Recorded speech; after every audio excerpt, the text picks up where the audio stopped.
What's up, everybody? Welcome to the Bronx Pinstripe Show, brought to you today by Oakley. Oakley has established themselves as the sunglasses company made for activities, but they also have eyewear made for everyday use as well. When you wear Oakley, there's more than meets the eye. Get a pair for yourself by going to oakley.com and check out all of their amazing products. All right, Scott, they just won a series. Like you said, let's be positive. 2 out of 3 from Texas. Good team. Yes. Good offense. Yes. Got some pitching. Yes. Evaldi, all world ever since he left the Yankees. It's fine. They beat him.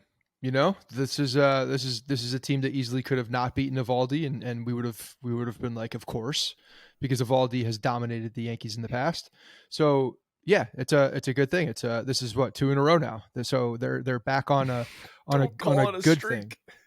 Well, you know, you got to tip your cap big time in this series to the Yankees pitching staff. The Yankees pitching staff was phenomenal. You know, there were some, and the irony was that this was Cole's, you know, probably we're starting in a while, but the bullpen was extremely good. The bullpen was extremely good for the whole series and kept them in the games because they, you know, outside today, they weren't scoring runs again. I thought even on Friday that Clark Schmidt pitched really well and deserved better in that game. So yeah, for the most part, I think the pitching was really good, kept them in this game because this is a hot offensive team, a good offensive team. You look around the positions, they got a left fielder that we traded for Joey Gallo that's starting and it's got 9 home runs and batting over 300, a productive guy. So it's a good series win. Yeah, I agree. It's a good series win because Texas is a good team, and they won the both series on the homestand. The comeback today was obviously needed, unexpected, because the offense has been so awful for so long. Like, I did not expect them to be able to come back. Like, a team scores 3 runs and it's basically good. They strung hits together too. It wasn't just the long ball. It was an actual old school, you know, rally and got some runs across with some base hits and some hard hit balls. They got the big double from Bader, and finally Stanton got a base hit. I mean, literally right before Stanton gets that hit, I had messaged you guys like, "Oh, can we pull some numbers on Stanton? Because holy crap, since returning from the IL, he's hitting 109, 197, 236 with a 433 OPS in 55 at bats, 20 strikeouts and 55 at bats. I mean, he's completely lost. Potentially the worst stretch we've seen Stanton as a Yankee. Like, we've seen him go through some slumps before, but this is about as bad as I've ever seen him. Yeah, you know, it's not like he's hitting the ball hard either and just getting unlucky. It doesn't seem like he's got a clue at the plate. And you know, who knows? I mean, he got that hit today, big moment. Obviously, exactly. He's impressing. We know how he is. He rolls and streaks. He's John Starks of the Yankees. Is that such an old reference? What is that reference? Played for the Knicks. Yeah, okay. Streakiest shooter I've ever seen. What's that from? The 80s? 90s. Okay. 90s. Move forward, please. So my question to you was going to be: is this series win? Is this comeback? Like, how much are you reading into it? Is this a big positive thing, or is it a little bit of a fluke that they were able to come back? Because Texas also kind of let them off the hook. Texas out-hit them all series, did nothing with runners in scoring position the last 2 days. Texas obviously got blanked on Saturday, went 1 for 9 with runners in scoring position. And then today, I think they went like 2 for 9 or something with runners in scoring position. So put men on base, traffic on the bases. They just couldn't get them in. I feel like that's something we saw with the Yankees. Yeah, I mean, you could call that lucky, or you could call it the Yankees bullpen and arms in the moment executing when they need to. So you could look at it either way. I think this was a huge challenge for the Yankees pitching staff, and I think they did well. But yeah, I mean, the Rangers, they were on the base path. They were definitely hitting the ball. They didn't score as many runs as they probably should have. So again, testament to the Yankees in big moments on the pitching staff, you know, getting outs. I think that's it. And on Friday, you know, they didn't lose. They lost the game because that didn't happen. You know, they pushed it. They should have. That felt like a game they should have won, to be honest. And then Michael King gives up that home run, and you know, now you're down 2, and that's with the runner on, you're down 2 going to the bottom half. That's tough. King, hung that sweeper middle of the plate, got hit out of the park. That's why I thought his ability to save the game Sunday was huge. It's a big confidence I mean, they really had no one else to go to in that moment, right? Because they had already burned through relievers. Like it was his. So they did the thing that we told them to point. do. They did do the thing that we told them to do about using the higher leverage guys Friday, Saturday, and then sure, because you would hope that Cole can pitch more than 4 2/3 innings.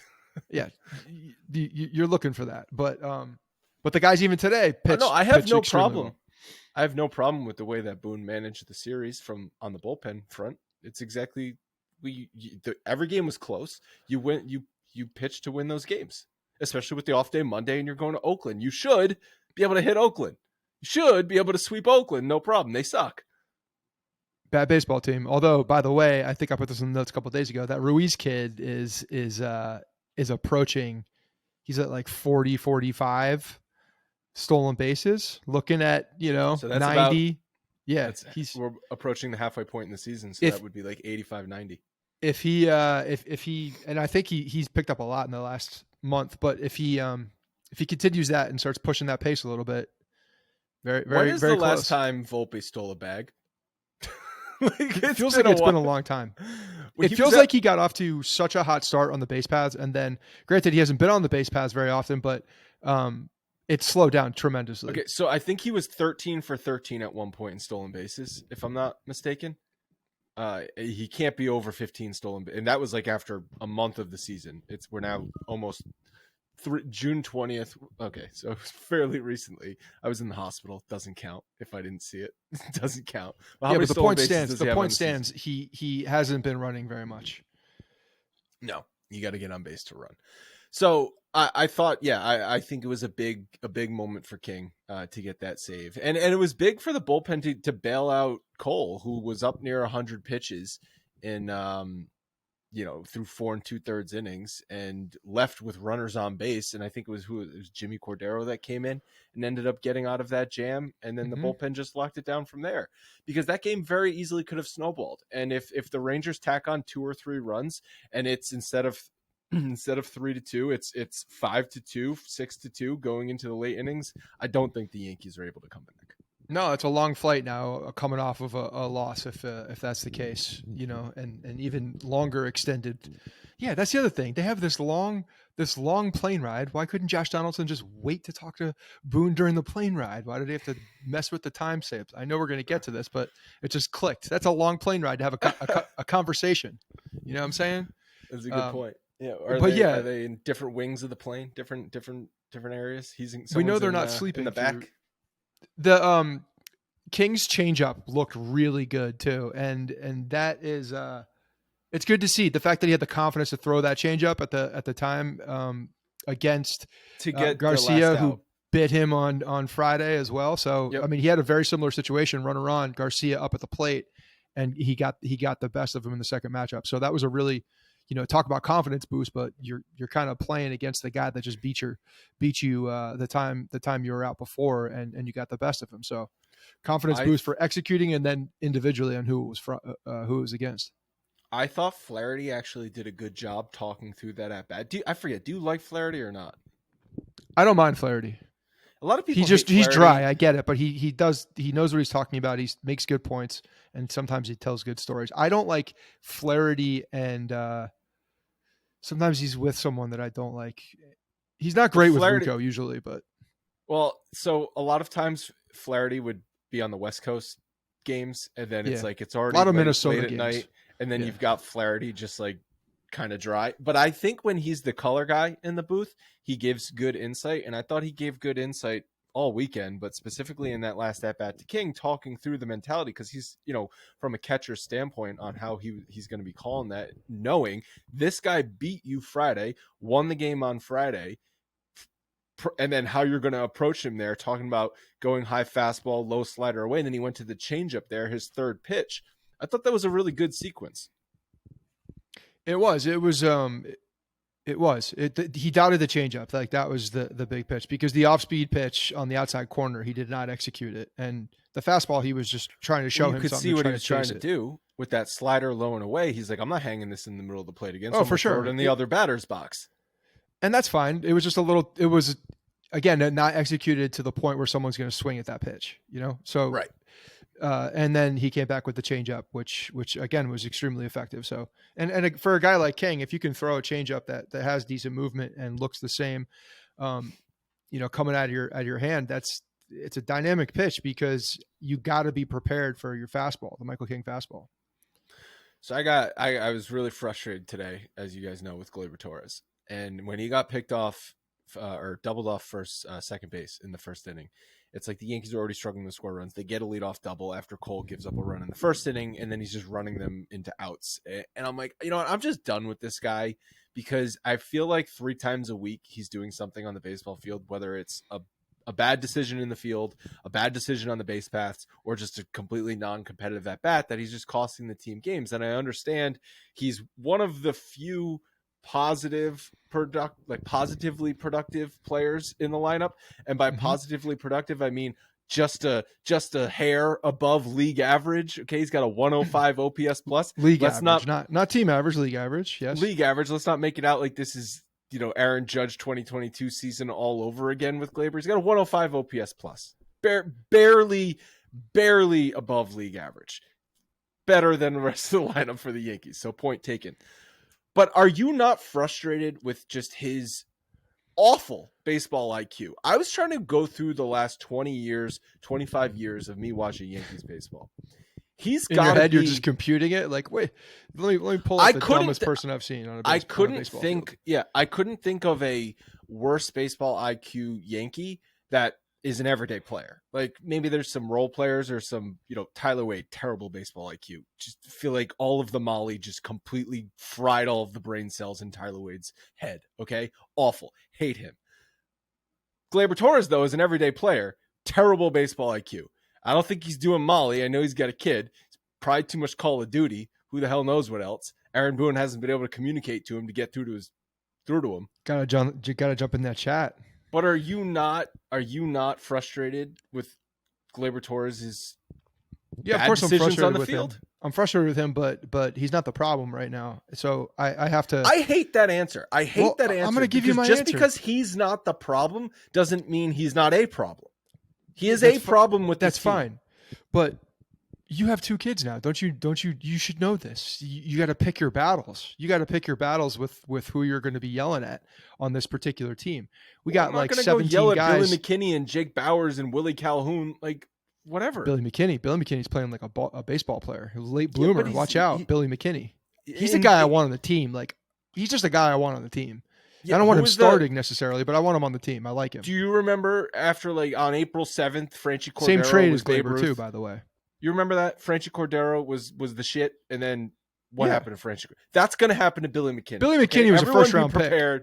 Everyone be prepared for Billy McKinney, his downfall. No, Logan is waving me off like, no way, it's not happening to Billy McKinney. I will bet you whatever. Billy McKinney is not going to keep this up. Billy McKinney has the opportunity, and the he was a high pick with a lot of talent coming out when he came out. Some guys are late bloomers. Some guys don't figure it out till later. He's got all the talent in the world. It's a matter of him figuring it out. He's got that sweet left-handed swing. Kind of like it. Kind of like him. Plays all the positions. He can play some first base too, by the way. I like him. He has to be on the team because right now, if the Yankees were fully healthy and went into the playoffs, he's the starting left fielding. Like literally. Yeah, it's fine. Literally. He's the only one that could defend Yankee Stadium left. Yeah, and he's a pretty good defender. He's been good. He's got a good bat. He can run the bases. He's a headsy ball player. You should love him with his baseball IQ. That baseball IQ, you should be pining for that baseball IQ. And look, the whole reason, let me get back to the Gleyber thing so I can tell you why. Again, I build expectations with certain players, and Gleyber, I know he's going to make a boneheaded play here and there. I just know it's going to happen because that's who he is. So it doesn't shock me when it happens. It doesn't shock me. It shouldn't be acceptable anymore. He's in year 6 it shouldn't be of his acceptable. Professional career. It shouldn't be acceptable, but as a fan watching him, I know it's going to happen. So I'm not going to get, I just know it. It's like, oh, here we go again. So you know where I'm going? I'm going to Boone.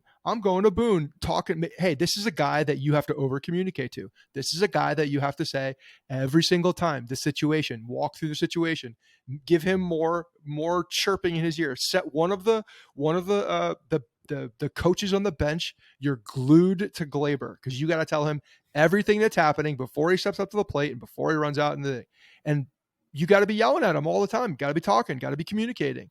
I put that on Boone. You got a player that's not the highest IQ in the world. Figure it out. Figure out how to work with him. You great communicator. Figure it out. Yeah. And the last thing I'll say about Billy McKinney, he might be the starting left fielder if the playoffs started now. If the playoffs had started on April 8th, Franchi Cordero would have been the starting right fielder. So context, everybody. Context, yeah. We're today. Going back to Saturday's game, Severino after that first inning, which he did get bailed out a little bit. Jake Bauers thrown out loud at home. He was out by 4 or 5 steps. So a lot of respect for the Jake Bauers arm after that too. It was he was out by a mile, so you can't even say that it was like lucky or anything. Like, good play, but out by a mile. But I thought, that could have been a terrible first inning for Severino. That could have snowballed, and he got out of it, and then he settled in, and he looked really good. He looked really good. He looked he looked the part again. Like this guy. I feel like you could tell a lot for Severino with his body language. He just like he puts it out there, whether it's good or bad. And if he's not really good, it just looks different. I'm not saying it's totally negative body language, but you can tell when he's on. He's just he looks and feels different. Do you know what the trigger for me is? What? Is after he strikes somebody out, he immediately turns around to puts his back immediately to the hitter and looks for the ball to come back to him. Whereas if he's laboring, he's not doing that. He's walking around the mound. He's thinking in his own head. Yeah.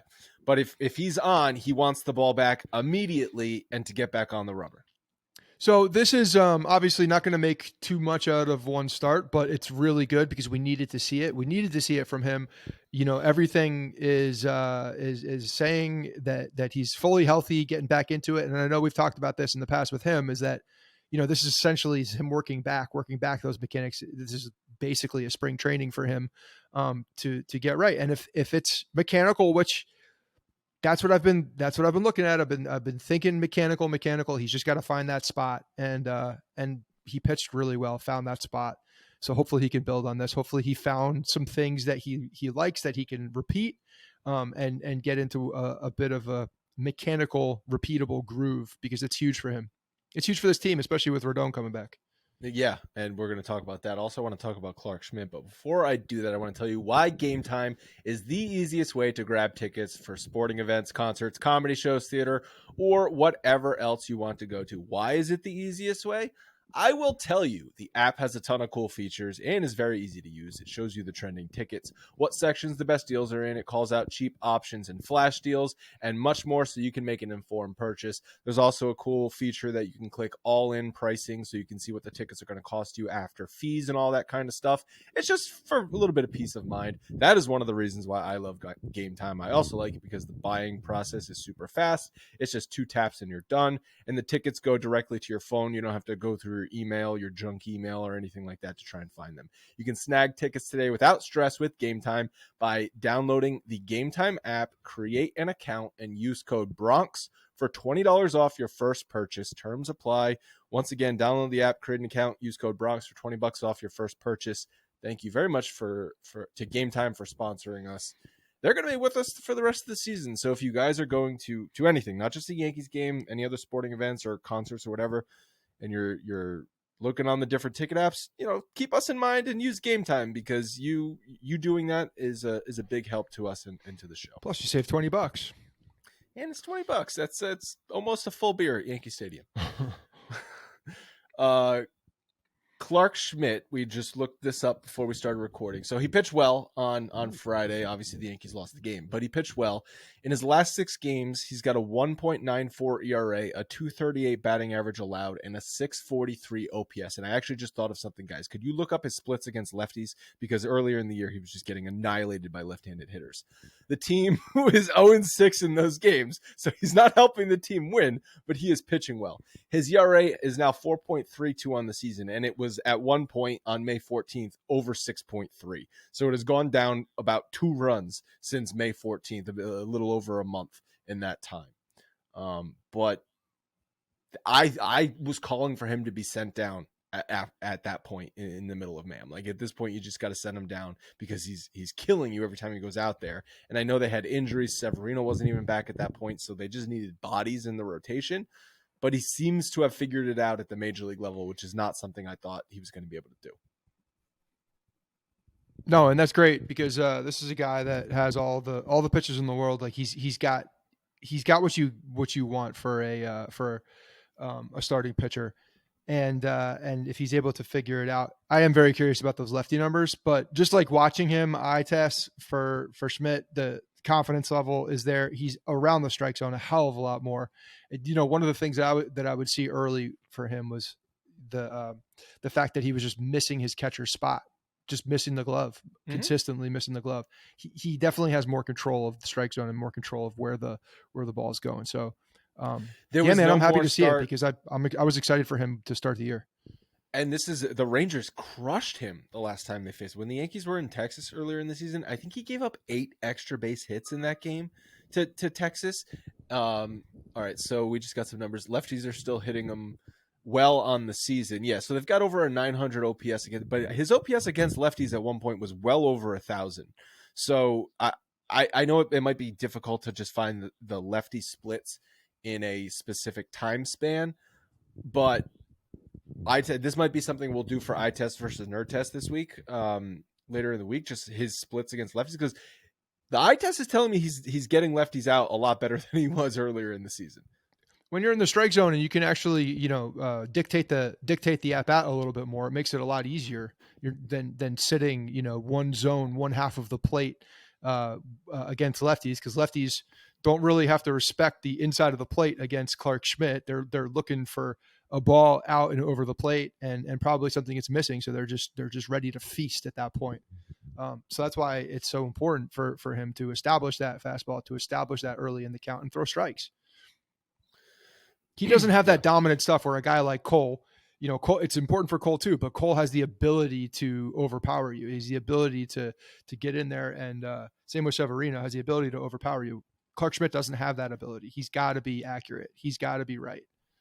Exactly. Yeah. And early in the season, he was not in the strike zone, and then he was in the strike zone, and it was in the middle of the plate, and it was getting crushed. It was, and so yeah, he's turned his season around a lot. Have you ever seen that play like with IKF where he stole second base and then he thought he was out and he runs off the field? I don't think I've ever seen that before. Oh, ever seen it? Nothing's coming to my mind. Yeah, like that's. Because generally a guy will be out by a mile and he'll still stand on second base. People like, replay. It's like everyone thinks they're safe. Yeah, it was weird because he said that later that he heard someone say out, but I still don't get that. He had a lapse there for sure.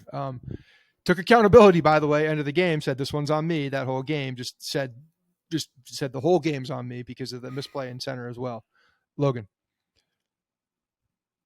So just wrapping back around on the Clark Schmidt stuff, because it is interesting. So in his 4 games in June, lefties are hitting. They have 9 hits in, I believe it's 41 at-bats. It comes out to 257, which isn't...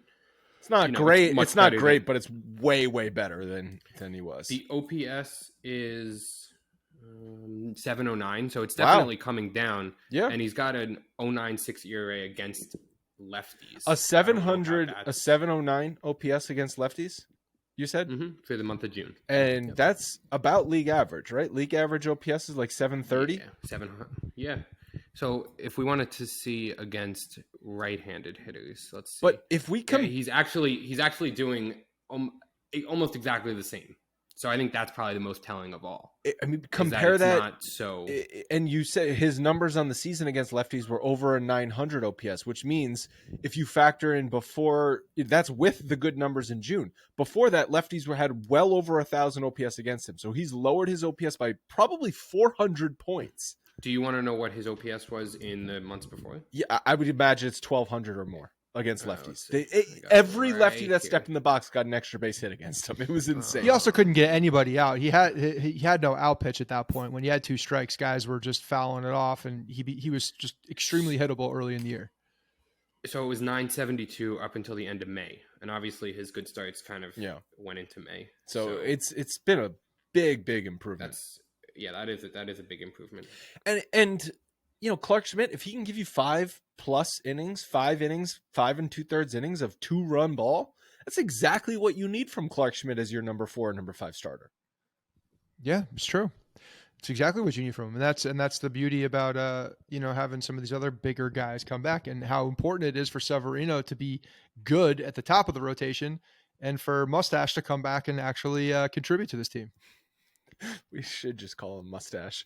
People, if you might remember us ranting last episode about Carlos Rodon should not grow a mustache until he contributes to this team. We were obviously being a little sarcastic, even though part of me believes that. Instagram comments did not realize our sarcasm, though. Whatever. What are you going to do? Carlos Rodon might make it back to the mound as early as July 5th against Baltimore at Yankee Stadium. Big start for him. That's a big huge start. Well, if you had told us at the beginning of the season he's going to return against Baltimore in July, we'd be like, yeah, okay, this is probably a nothing start. No. Baltimore's in the hunt for first place. Baltimore's ahead of you in the standings. That is a big start. Yeah, and it's a big start. Of course, the fact that he's coming back though at the Yankee Stadium. Look, he believes that he's ready right now. You could tell by the way he was talking to the media after this. He's like, I feel like I'm ready. But that's not my decision. All these things. So I'm just mowing down those AA players. I'm ready to go. Well, I will say when you hear him talk, he was talking for a bit here. He started talking about not throwing too hard at one point. He did throw too hard. Then he's like, whoa, Carlos, pull it back. Make sure you don't to himself overexert in the third person, huh? No, I might have made that part up, but he definitely acknowledged the fact that he came out a little hot and then had to locate it and bring it down a bit and just play within himself. So apparently that's a thing with him. Comes out too hot sometimes. Do you think he's named his mustache? No, I don't. You don't think he's given it a name? No. Talks to it in the mirror. Jet. Still nothing about him buying AA guys some ear pods or some steak dinners. Nothing. Usually don't hear about that until afterwards. He's gonna get one more rehab start. Okay, so he's got one more rehab start. July 5th, we'll hear about it if it happens. So is his next rehab start going to come in AA or AAA? Do we know? Okay, wherever it is, it doesn't. He's got matter. one more rehab start to then after that start get something for the guys, something for the boys. Okay, you got to get something for the boys. That's all I'm saying. Get some good juju going into your first start. Yeah. He's a new guy to the team. Of course, you got to do these things. If for no reason but that, if there's no other reason, you're the new guy who just got paid. Take care of the kids. I will say you don't hear about these things usually until they're up, and then they save those stories to make you feel good in the moment. So I would not be surprised if Yes is holding on to this one. Yes is holding on to it until it's the 4th inning, and he's only given up 1 hit through the 4th inning. It's got right? to be right. It's like, no, it's if he's getting knocked around. If he's getting knocked around in the 1st inning, they're holding it for the next start. They want to make it show. It's in the pregame show. Yeah, buying them. But scooters. that's a Meredith cut in still though. Meredith is going to mention that at some point. Yeah, I mean they'll say it again for sure. They'll use it. We'll hear it 1,000 times if he did it. Scooters. That's what not get? scooters. What would you get the guys if you signed like $160 million contract and you're rehabbing in the minors? What are you getting? I don't know if I'm necessarily getting them a gift, but I'm definitely taking them all out to like a ridiculous dinner, and doing some extra hangout time. If there's a gift, it would be something that's more sentimental, I guess, than valuable, and I don't even know what that is. Yeah, because you don't know those guys. I agree, though. It's the experience. You take them out to like a really, really nice dinner. Yeah, and anything for the night is on me. For sure, you do something like that. Like that goes the same way as a gift. That's a gift. It's a gift of time and appreciation for the guys. Definitely. There was a lot of discussion about Josh Donaldson today before the game because he was not in the lineup, and there was speculation that third straight game, right? But Boone was late to his pregame presser, and there were reports that he was meeting with Donaldson. So there was a bunch of speculation that maybe Donaldson's going to get DFA'd, and Boone ended up being 30 minutes late. That's not a short amount of time. That's a lot of. That's a significant a significant time. You don't just get lost in conversation knowing that you have to be Oh there no, for a press they were conference. they were just talking about a lot of baseball stuff, personal stories. It wasn't serious. They were Just they ball, were a lot just of chatting, ball. just chit chatting. Yeah. Mm-hmm. Yeah. Strategy. Mm-hmm. No, not strategy, just chit chatting. I mean, was telling about for other players.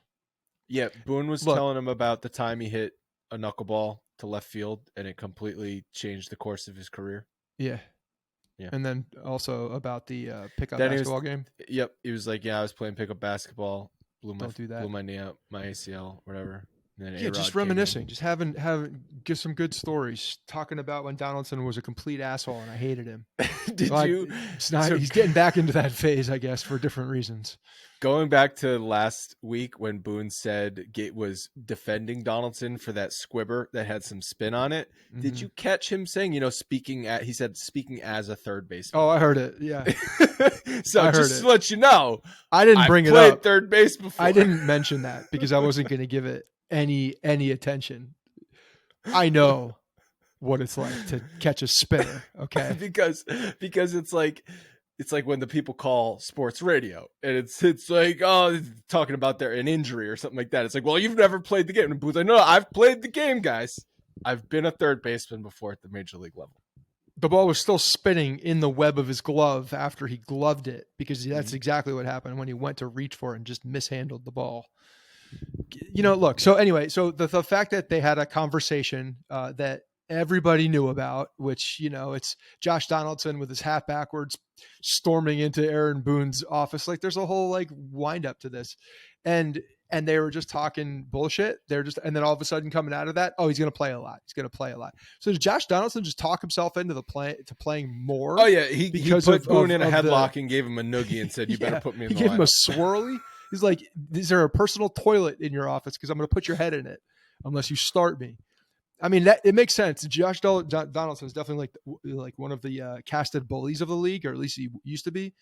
So that does make a lot of sense. I feel like he's a fake bully, though. I feel like he talks trash. Like he can definitely talk he's like trash. an 80s movie bully. He's like an 80s movie bully. he's an 80s, he's Biff Tannen. Yeah. He's like... Biff Tannen was kind of likable. Talk. Yeah. All talk. So yeah, coming out of this 30 minutes late. You're not 30 minutes late to a normal conversation. I'm sorry. You're just not. I agree. That's a 2-minute that's a 5-minute conversation. There's a whole schedule for before the game. They all know it. They do it every day. You're not 30 minutes late letting all those people wait because they all have things to do. They all have deadlines for pregame. They all have it. You can't mess with that. So clearly this was a conversation that couldn't end at the time. Well, what do you think they were actually talking about? I think Donaldson was bitching about his playing time and the fact that he thinks he's not giving the opportunity to get out of a funk. That's what I think. I feel like he probably went in there and was like, I'm a veteran player. I shouldn't be sitting like this. I should have the leash to get out of something. I'm completely healthy. I just need the time to get out of this thing. Like I could see him doing this whole deal, and Boone's going to sit there and, he's going to support his veteran players as he does. And coming out of this, Josh Donaldson's going to get a lot of playing time. Okay, so he played. What do you say? I just wanted to give him a few days, give him a breather. Josh Donaldson came back on June 2nd, played the 2nd, 3rd, and then the 6th. He played both games of the doubleheader on the 8th. He played the 9th, 10th, 11th, 13th, 14th, 16th, 18th, 20th, 21st, 22nd, 23rd. 22nd was a pinch hit, right? A pinch hit appearance. 23rd was a pinch hit appearance. 23rd so he played up until that. He played basically every game. Yeah. Well, gave him a breather because he's been sucking. That's why he's been terrible. He and Stanton since coming back have been abysmal in a spot where they needed them the most. So he doesn't have a leg to stand on to talk about this. Like the fact that Boone is giving other guys run at third base, and like it's LeMahieu. IKF got was put over there. Like who else are you going to throw out there? IKF is hitting better than Donaldson. LeMahieu doesn't have a toe, hitting better than Donaldson. Went Oppo with power into that gap today. It's exactly what like the shit with Aaron Hicks. It's like you're complaining about your playing time. You're hitting 160. It's like have some self-awareness. Like It's insane that guys have the balls. Like Donaldson would have the balls to go in there and complain about his playing time when he's been playing fairly regularly.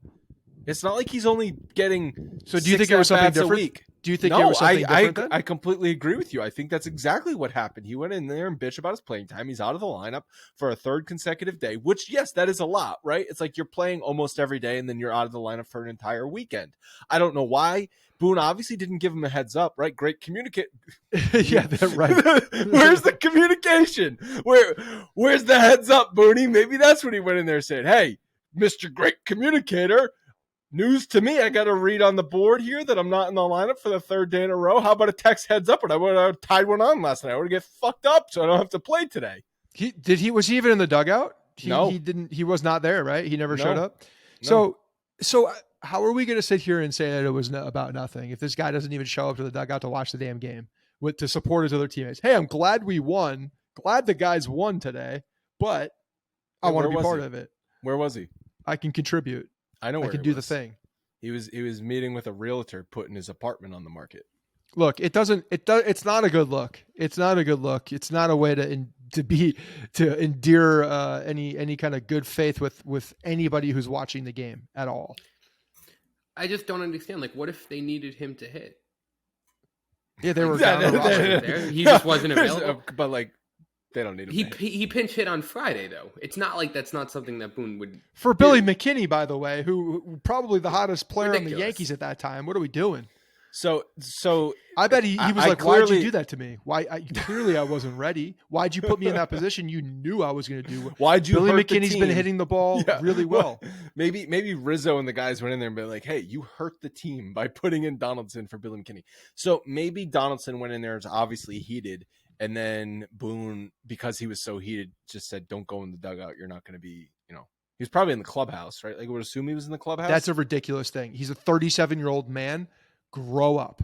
He's a bit of a baby. 37 years old. Yeah. We're not talking about a 25-year-old kid who cannot control his emotions.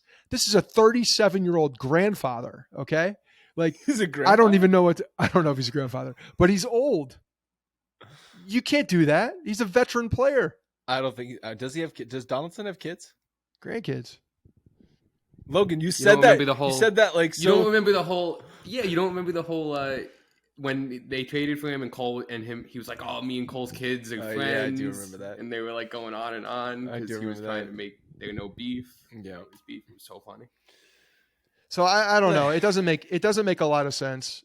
The 30 minutes late thing really grinds my gears, to be honest, because so let's talk through. It pisses me off that they made everybody wait too. Frankly, if there's you're an asshole if you make people wait. Yeah, where's the respect? Talk about great communication again. Just not going to show up for 30 minutes. So I pulled a tweet from Brian Hoke who said, our stats department looked into Boone's invitation to, quote, scratch the underlying numbers on Donaldson. And then this part is in quotes, but I don't think this is something that Boone said. I think this is something that Hoke is quoting someone else as saying. It's a small sample size, but he has 7 barrels and 35 balls since his return. That's 20% rise. That 20% barrel rate is quite good. Only 4 qualified hitters have a barrel rate that high this season.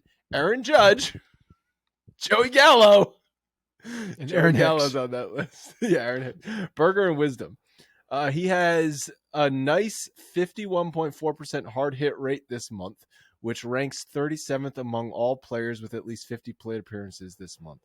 A 4.5 degree launch angle is kind of keeping him from doing a ton of damage with those hard hit balls. So that's obviously with the analytics department, because Ilya, you dropped in our chat here that Cashman has been talking about Donaldson playing, meanwhile Boone is benching him. But I'm sure that's what the analytics department is looking at, probably instructing Boone to keep him in the lineup because these underlying metrics are indicating he should be busting out of it soon. So, and Boone's just saying no. Boone's like, nah, I'm not seeing that. I mean, maybe Boone is using his eyes being like, yeah, I fucking launch angle, this and that, hard hit rate. Like, he's hitting 160. Like, what do you want from me? Yeah. Look, I don't know. I will say this. If he's on the team, you might as well play him because you have other voids. It's not like third base is the only void on the field right now. So you need guys to go out there, and there's no one like LeMahieu can play second base. He can DH. You're still going to get time in there, and IKF can play everywhere. So you're still going to get those guys in.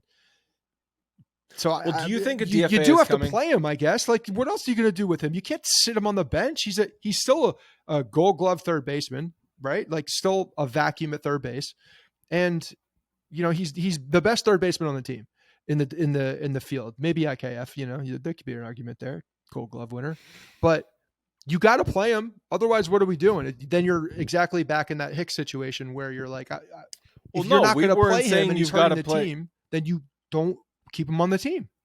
See, I actually think there is a difference between the Hicks situation and this situation with Donaldson, because Hicks was a fifth outfielder. Okay. Donaldson is not the fifth infielder. Like you said, he's the starting third baseman. I just don't know what that means anymore because DJ LeMahieu could be the starting third baseman with no issue. You know what I mean? Like IKF defensively could be the starting third baseman, and offensively, frankly, if you compare the two numbers. So I don't know what that means anymore. IKF is a utility player. Call IKF the roamer, right? Like, and I could have called Aaron Hicks the starting left fielder if I wanted to as well, because there was no left fielder. Well, they ate about $27 million on Hicks's roughly 2.75 years that they ate. And then they would be eating about a half a season with Donaldson, which plus a $6 million mutual option / buyout, which means they'd be eating about 16, 17 million bucks if they DFA him, say, this week. So the mutual option, I'm still confused about this. The mutual option is, when you say mutual, that means both parties have to agree on the option. So what if one party does not agree on the option? Then the Yankees have to pay him and he leaves. No matter what, Donaldson gets the money. But then it's a buyout. It's not a mutual option. No, because if Donaldson wants to keep playing for the Yankees and the Yankees want Donaldson to keep playing for the Yankees, they could have him for $6 million. So you're saying that so if they choose for him I'm not to play, saying then anything. It becomes a buyout. No, I'm saying you're saying by the description of this option, yes. If the Yankees choose not to be part of that option mutually, then it becomes a buyout. Yes. Okay. And the same dollars, which is weird. They do this to fudge the luxury tax. The Yankees didn't do this. This wasn't the Yankees contract. It was a Twins contract. But if you do this, you spread the total value over, because technically that is another year of the contract. So you spread out the luxury tax into the extra year. That's why it's there. Josh Donaldson at $6 million.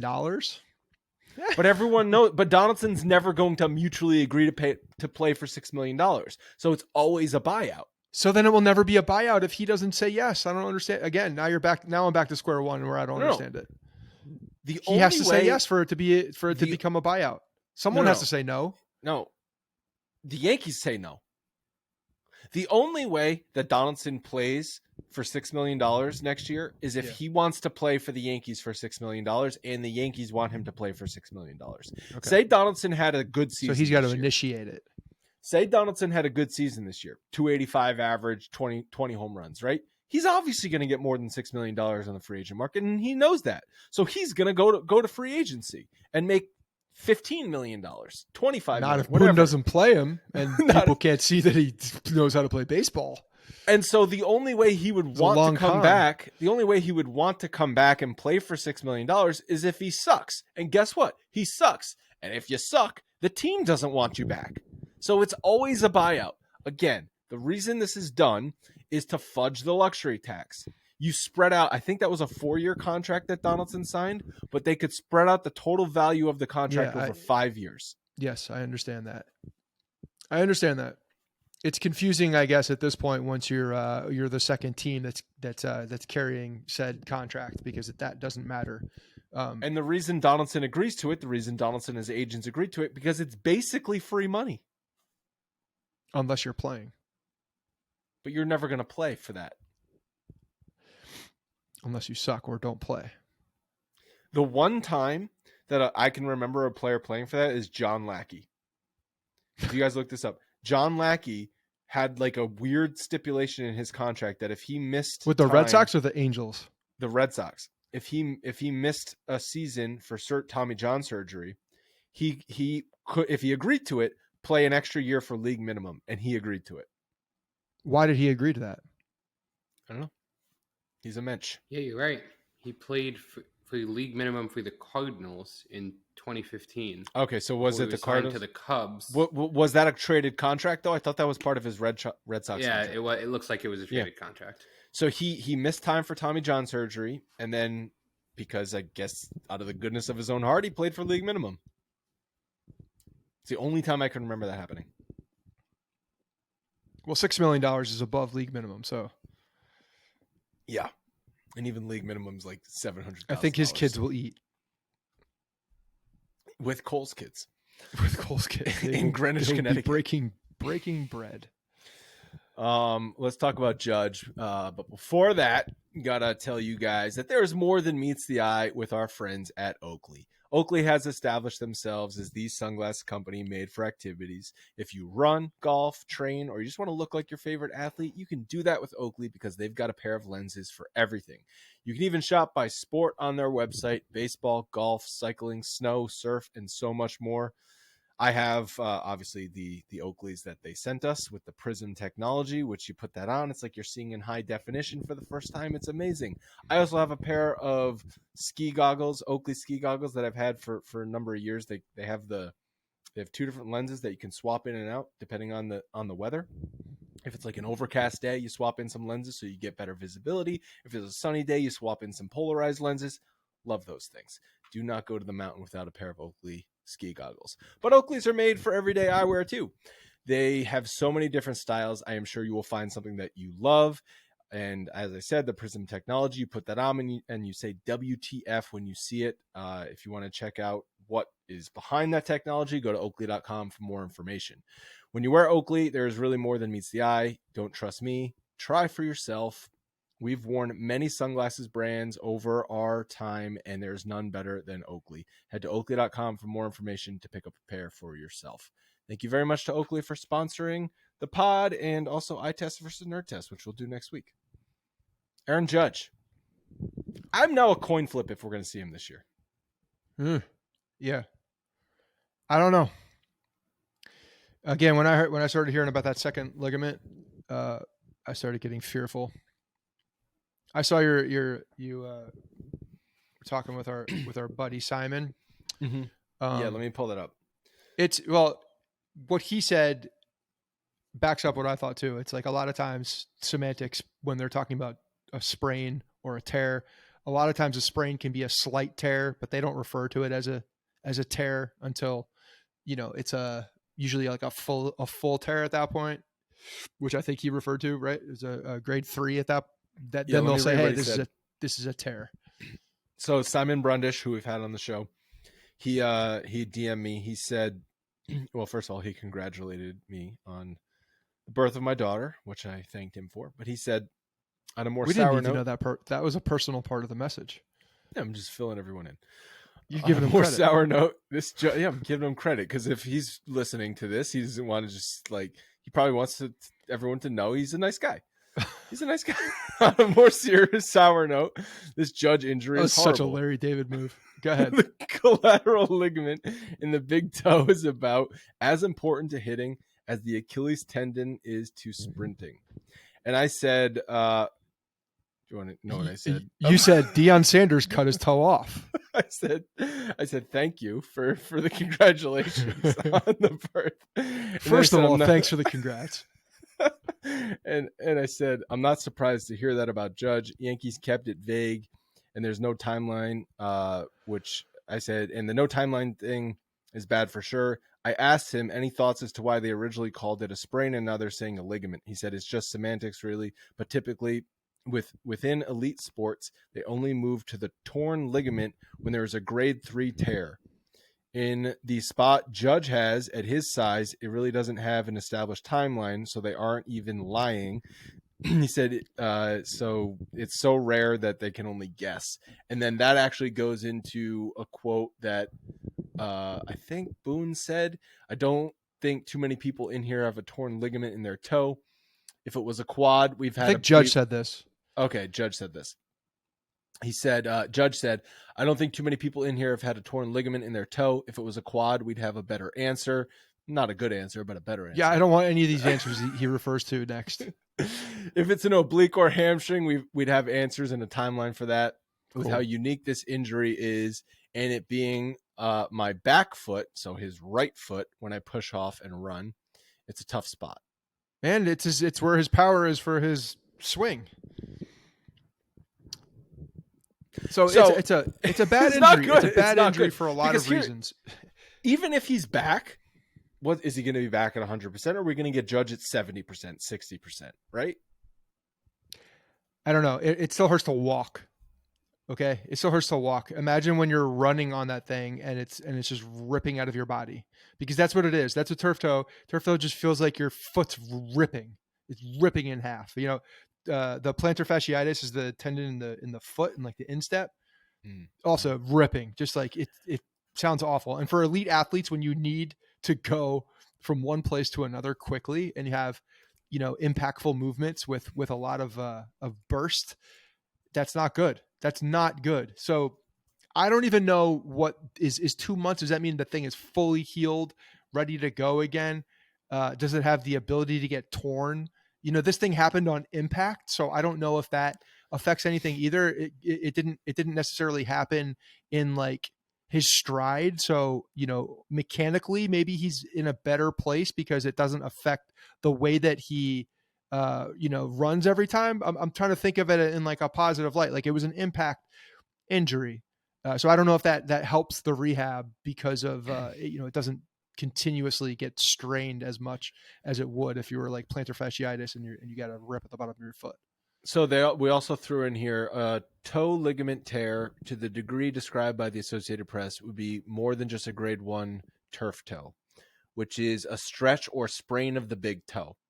It could be closer to a grade 2 or a grade 3 turf toe. So maybe because they'd been talking about how it was a sprain and that Judge might even begin baseball activities sooner than later. And then all of a sudden he talks about how he's got a torn ligament. So do you think they were just seeing if it improved? And then at a certain point, like it's not improving, so we're upgrading this or downgrading it depending on how you look to a grade 2 or a grade 3, which then categorizes it as a torn ligament versus a sprain? No, I think you're looking too much into the terminology of this. I think that it's the second ligament was the one that came out about, again, like I think we're cutting hairs here, but because sometimes a sprain can be a tear. It's just they don't call it that to the public. So whether maybe it was worse or it wasn't healing or it's just not gotten better at that point. So they're calling it something else and you have to refer to it as a tear. I don't know, but it's not good. that's the thing. It's not good. And it affects a big man, not in just stature, but importance, and in a very bad spot on said man. You said the pool activity must have made it worse. The water was too cold, so the ligaments tore. Was tightened up. Yeah. Oh, got to get into a warm pool. Got to do those wet swings in a sauna. It's really it is really bad because this could be, I guess, a 2 to 6 month injury. Because like we talked about with DJ LeMahieu, it took all off season. You just don't know. You have to. This is like the thing where the problem with this type of injury, from my expert opinion, is that you just need rest. You need R&R, and like the only thing that can give you more clarity is more rest and how the body is healing with that rest. So and then you got to go out and test it, because that's the other thing. And that's why I'm thinking that maybe because it's not part of his natural mechanics and his body movements, that it will be better on the test. Hopefully, but I don't know. Do you realize what's going to happen, right? Because I can tell you exactly how the rest of the season is going to go for Aaron Judge. He's going to come back at some point. He's going to be like playing injured. It's going to be 60% of Aaron Judge. And then in the offseason, he's going to have surgery. So he'll come back 2 weeks before the playoffs, because at that point, he's going to need surgery anyway in the offseason. And so he's going to come back injured before the playoffs. He'll struggle because he's injured. The Yankees will get bounced in the first round, and then Judge will have surgery on October 7th. That's how this is going to go. Pretty sure I said the same thing, but you went a little bit more specific. No, you said he's going to be like 60, come back. I thought you meant like he's going to come back soon and be 60%. No, when he comes back, he's going to be still hurt. Yeah, but don't you agree it's going to be like 2-3 weeks before the playoffs? Yeah, probably. Unless this thing miraculously heals then yeah, he's going to come back later. I think if it does heal, and it could, look, it very well could. This thing could heal, and then we're in a better place. And if he does, he's going to come back and test it, and then we'll all be like hoping that the test goes well and that it doesn't affect his movements. But I just don't know. I don't know. I think, and kind of what he's saying, it's a rare injury. So I think a lot of people don't know because it doesn't happen to guys like this in this sport very often. You see it in football more often. You see this type of injury in football more often, and it does affect them quite a bit. Look how many guys get nailed by turf toe and are just like, they're just a shell of themselves. Yeah. Turf toe needs better marketing. Terrible name. I totally agree. It doesn't sound serious enough. No. No, that's why everybody thought Deion Sanders was soft. He's literally cutting his toenails. He's cutting his toes off to play. Do you know anyone? Which toe did he cut off? His big toe? I doubt. There's no way he cut his big toe. You can't walk without your big toe. Probably not the big toe. I think you could probably lose a middle toe. I could lose one of those middle toes. Give rid of the pinky toe. I think the pinky toe is very important for balance. I think I'll just balance on the next last toe. Because I think also, like on a hand, the ring finger is like the most useless one. That's why you put your ring on it. It's not important. Not that a ring is not important, but like you don't use the ring. I don't even. Hopefully, Leanne's not listening. I lost my wedding ring. I don't know where it is. She already knows. Not good. No, it's not good. I don't leave the house, so it doesn't matter. I think the ring finger though for like doing stuff is least important. Yeah, possibly. It's going to be a big injury that sounds very small. Yeah, and we just don't know. That's the worst part. Nobody has any gauge on this thing. It's bad because there was a really fucked up picture of a toe floating around Facebook though, or Twitter at one point, and I did not appreciate that picture. I didn't see it. What was wrong with the toe? It looked awful. Gangrene.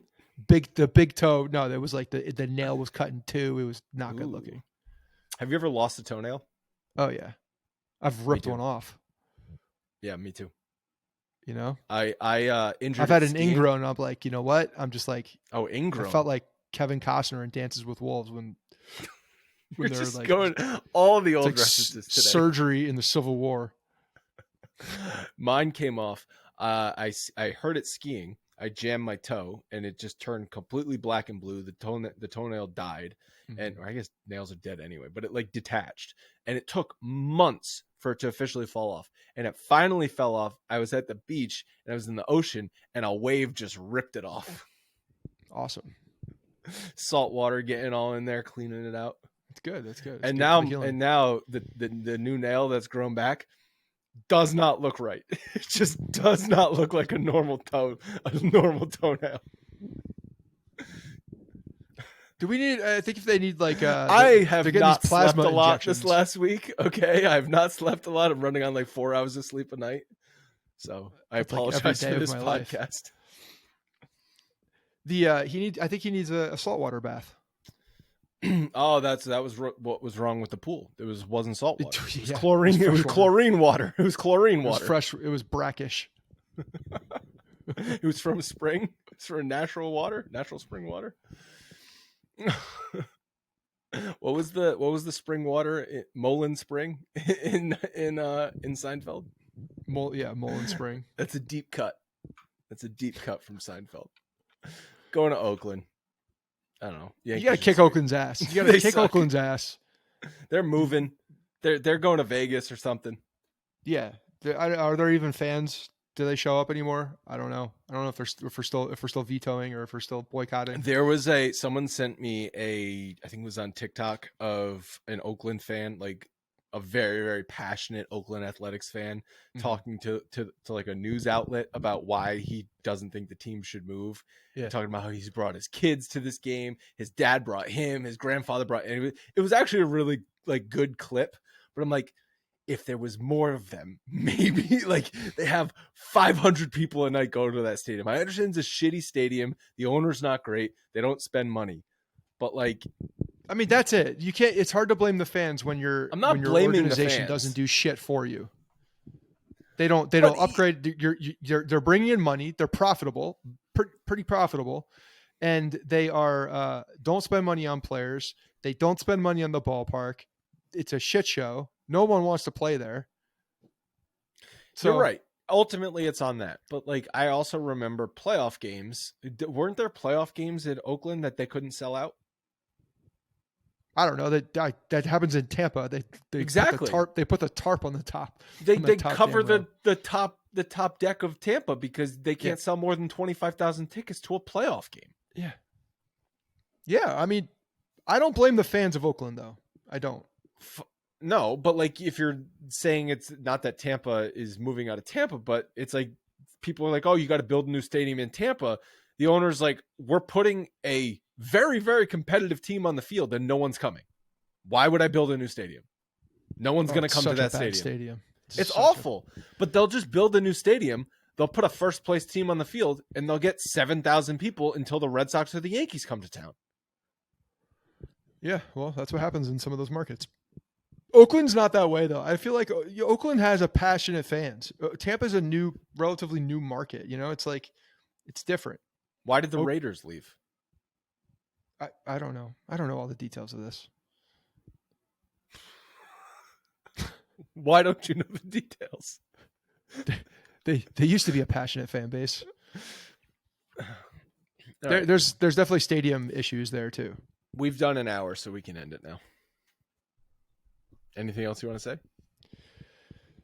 Got to mop up Oakland. Mop up Oakland. That's it. And keep going forward. And I'm very excited to see Carlos Rodon pitch at this point. I am. I'm excited. I'm excited to see him. I'm excited that Sevy's pitching well after that one start. I'm not going to get too excited with my expectations, but I'm hopeful that he found something good and can reproduce it. So because that's a good top three if you have them. We've got Monday off, 3 games in Oakland, afternoon game on Thursday, 3:30 game on Thursday. So we'll record at some point Thursday evening, probably same time Thursday evening as this. Yeah, probably. That's right. All right. Thanks for listening, everybody.